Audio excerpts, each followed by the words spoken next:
Bonjour Fabrice Arfi, Bonjour. vous êtes directeur des enquêtes à Mediapart. Vous publiez avec les compliments du guide avec Karl Lasquet. C'est une enquête de 6 ans sur ce qu'on pourrait appeler la relation entre Kadhafi et Nicolas Sarkozy. Et vous le dites très clairement, après 6 ans d'enquête, il s'agirait là d'un des plus grands scandales de la Ve République, finalement au service d'un régime dictatorial corrompu qui aurait servi simplement à financer une campagne électorale en France. Oui, entre autres, on a coutume de dire que pour nous, on est probablement face à la plus grave des affaires de la Ve République, si ce n'est la plus grave des républiques qui lui ont précédé, car aux soupçons de corruption que nous documentons dans le livre, très vertigineux, très à certains égards protéiforme, venant de plusieurs dignitaires libyens, arrivant dans plusieurs poches en France, à ces soupçons s'ajoute la guerre, s'ajoute une dimension évidemment personnelle dans la guerre, non pas exclusivement personnelle, mais personnelle dans cette guerre quand on connaît les compromissions financières passées entre une démocratie, fût-elle parfois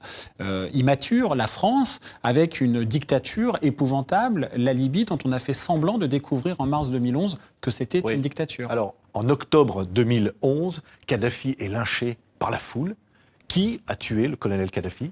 Alors, le livre n'apporte pas de réponse définitive sur la mort de Mouammar Kadhafi, mais des éléments nouveaux. Tout le monde se souvient de la scène, les convois du colonel Kadhafi qui étaient en cavale, qui sont disloqués par un avion de l'armée française qui bombarde le convoi. Kadhafi et les hommes qui sont avec lui, dont l'un de ses fils, ne meurent pas. Il est récupéré par la foule de certains insurgés. Il est lynché par la foule. On voit les vidéos. On se souvient d'un Kadhafi en sang mis sur...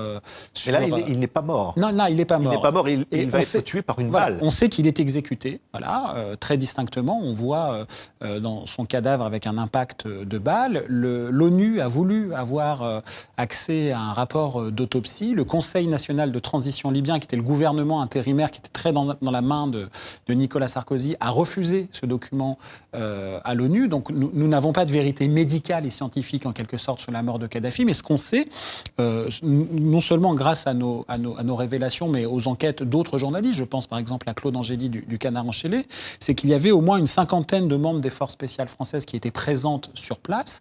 Et donc, l'issue, si vous voulez, que ce soit un des agents français, comme le disent des gens du Conseil national de la transition libyenne, c'est-à-dire des anti-kadhafistes, pas des kadhafistes, que ce soit un agent français qui l'ait abattu ou qu'on ait laissé la foule l'abattre, au fond, ça ne change rien.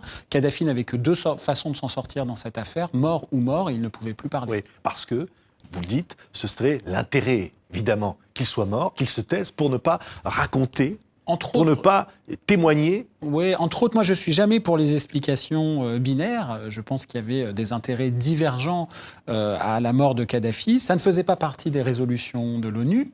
La France a toujours refusé l'issue pacifiste dans cette affaire. De fait, nous racontons l'opportunisme très manœuvrier de Nicolas Sarkozy autour des révolutions arabes et de la révolution libyenne, qu'il a utilisé pour faire une sorte de prise de judo et du storytelling qui a accompagné l'engagement notamment des Occidentaux en guerre, dans la guerre, qui est faux. Vous dites comme en Irak, sur des motifs absolument inventés. Toute proportion, pas inventée, mais toute proportion gardée, il y a une dimension un peu irakienne dans notre guerre en Libye, dans la mesure où, mais comme l'a dit le Parlement britannique, qui a fait son examen de conscience, les raisons pour lesquelles et les informations sur la base desquelles nous sommes entrés en guerre sont erronées. C'est le mot. Oui, voilà. Pourtant, on s'en souvient, Kadhafi est reçu en grande pompe à Paris, auparavant. Et ça, évidemment, fait partie de cette histoire que vous nous racontez. Bien sûr, c'est la venue et l'accueil qu'aucune autre démocratie n'a fait dans cette mesure-là aux tyrans.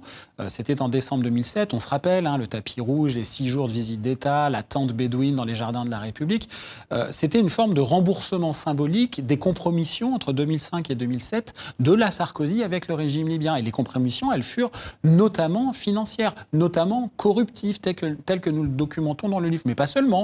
Il y a également eu, la France a vendu à cette dictature du matériel d'espionnage sous les auspices de M. Sarkozy, matériel d'espionnage du net libyen qui a permis de surveiller les opposants, de les arrêter, de les torturer et parfois même de les tuer. Vous publiez évidemment cette fameuse note Koussa, dans laquelle un des chefs des services de renseignement libyens affirme qu'il y aurait promesse de financement de la campagne électorale de Nicolas Sarkozy en 2007.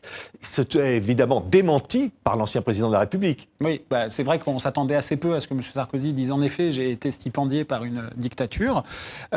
Cette note qui est un des éléments, un des nombreux éléments matériels que nous apportons dans ce livre.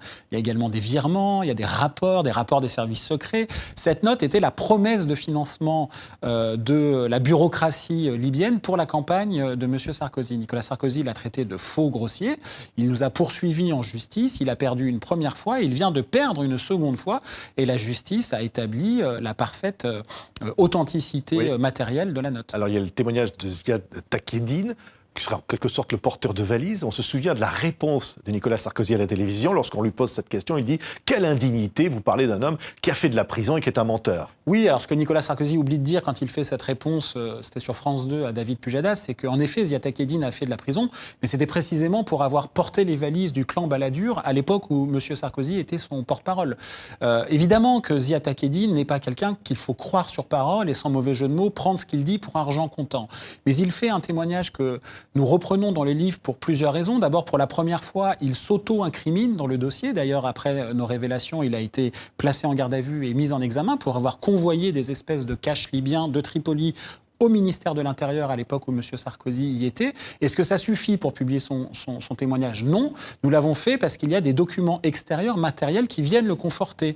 Notamment le journal intime manuscrit d'un ancien dignitaire libyen qui consignait en 2007, pas en 2011, en 2007, les versements à la Sarkozy. C'est l'homme, Choukri Ghanem, que l'on retrouvera noyé dans le Danube dans l'entre-deux tours de l'élection présidentielle en 2012. Et puis, il y a un procès-verbal de la Cour pénale internationale qui confirme exactement, en termes de montant, de date, de destinataire et de personnes qui ont payé, les propos de Ziad Takieddine. Oui, alors vous dites, Fabrice Arfi, il y a eu une formidable entreprise pour étouffer cette affaire, qui passe d'ailleurs par des médias. Il y a eu des écoutes téléphoniques, d'ailleurs, que vous révélez, qui montrent d'abord le nom de Paul Bismuth, qui était employé par Nicolas Sarkozy comme prête-nom, qu'il y a eu une véritable entreprise d'État, dites-vous, pour étouffer cette affaire. Oui, il y a quelque chose, et j'assume le mot, de ressort mafieux dans la façon qu'il y a eu et la stratégie qu'a eu la Sarkozy en trois points de tenter d'étouffer le dossier. Premier point,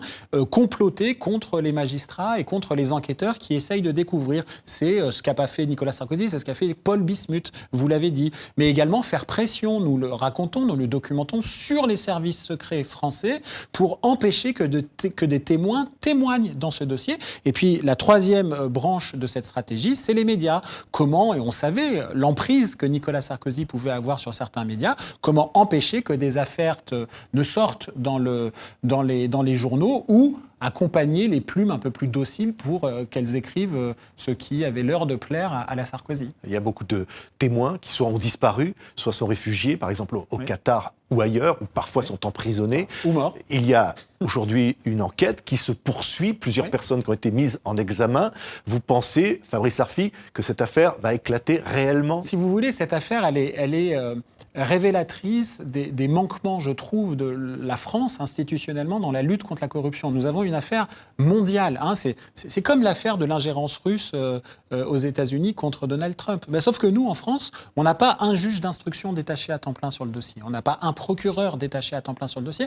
Et on n'a même pas un policier détaché à temps plein sur le dossier. Et pourtant, parce que nous avons des enquêteurs, des fonctionnaires courageux, indépendants, ça avance. Claude Guéant, qui s'est fait payer un appartement en mars 2008 avec des financements venus à la fois d'Alexandre Joury, un des intermédiaires du dossier, et derrière lequel on voit apparaître le directeur de cabinet de Mouammar Kadhafi, Béchir Saleh, est mis en examen, Claude Guéant, dans le dossier. Ziad Takieddine est mise en examen dans le dossier. L'affaire n'est évidemment pas terminée. Le temps de nos révélations médiatiques, bien que ça fasse 6 ans que nous enquêtons, n'est pas le temps de la justice. Et on comprend mieux pourquoi, vu le manque de moyens sur une affaire aussi considérable, qui est une affaire, encore une fois, mondiale, avec des paradis fiscaux, en veux-tu, en voilà, avec des intermédiaires qui ont disparu, avec des témoins qui ont peur, d'autres qui... une épidémie de morts accidentelles dans ce dossier, avec un pays, la Libye, qui n'existe plus aujourd'hui administrativement. Merci beaucoup Fabrice Arfi. Avec les compliments du guide Sarkozy-Kadhafi, l'histoire secrète est publiée chez Fayard. Merci d'avoir été notre invité.